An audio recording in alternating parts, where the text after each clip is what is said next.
when you talk about social in the enterprise, certainly many of the threads that are in things like Facebook and some of the, and even LinkedIn to a certain extent, play into it, absolutely. The idea of using technology to organize a team around a shared purpose is really what social collaboration in the enterprise is all about.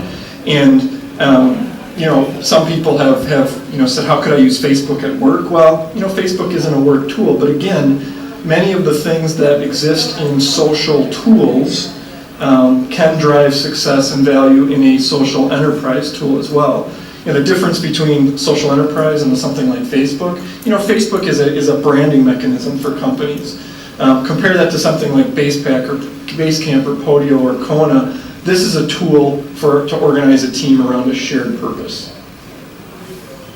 I think that's the important distinction, is that, you know, social media is great for collaborating and grabbing new ideas. You know, if you're on Twitter, I would argue Edison might be on Twitter, because there's so many ideas that are happening out there, but it's not fit for the enterprise. And I mean, I would argue that a Yammer or a Jive or a Chatter, they haven't quite figured that out yet. They're trying to suck in those same principles, but they're not doing it a great job in the enterprise level. So I think those are kind of the first generation social collaboration tools, and we're going to start to see more innovation come into the market. You know, maybe a tool like yours, it's going to allow you to function as a member of an enterprise team, still taking some of the core principles from what works really well in social media.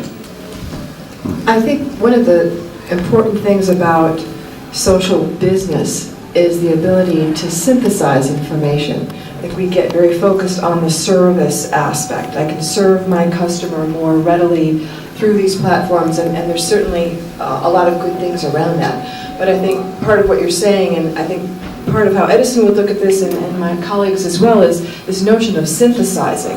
You're in part looking for patterns. You're listening and sort of watching for patterns and seeing what you can then build and create from that.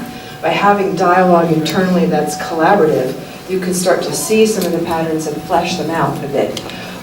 It'll be interesting to see how big data flows into all of this. Big data is going to be with us for the foreseeable future, and you know, plugging big data into some of these social business and collaborative enterprise platforms will be really interesting to watch.